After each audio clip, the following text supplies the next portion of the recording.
ব্রাহ্মণবাড়িয়ার আখাউড়ায় ঝড়ে উপড়ে পড়ার পর আবার সোজা হয়ে দাঁড়িয়ে যাওয়া একটি গাছকে ঘিরে তৈরি হওয়া কুসংস্কার ও মাজার নির্মাণের অপচেষ্টা ঠেকাতে সেটি কেটে ফেলেছেন উপজেলা প্রশাসন। শুক্রবার ৫ জুন দুপুরে আখাউড়া উপজেলার মগরা ইউনিয়নের বচিয়ারা গ্রামের পুলিশ ও ফায়ার সার্ভিসের সহায়তায় গাছটি অপসারণ করা হয়।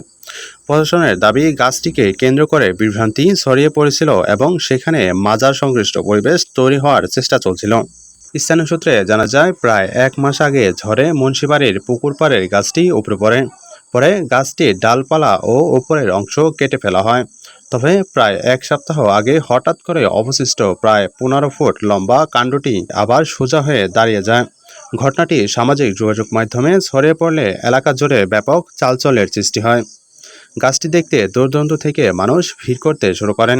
এক পর্যায়ে কিছু লোক গাছের গোড়ায় লাল কাপড় বেঁধে মোমবাতি ও আগরবাতি জ্বালিয়ে মানত করা শুরু করেন। পাশাপাশি চারপাশে নিশানা টানিয়ে স্থানটিকে মাজারের আদলে রূপ দেওয়ার চেষ্টা দেখা যায়।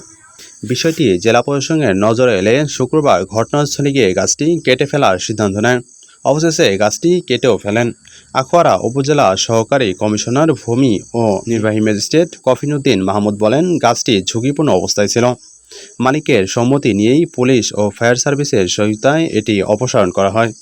গাছ বিক্রির অর্থ স্থানীয় কোনো মসজিদ বা মাদ্রাসার অনুদান হিসেবে দেওয়া হবে বলে মালিক জানিয়েছেন।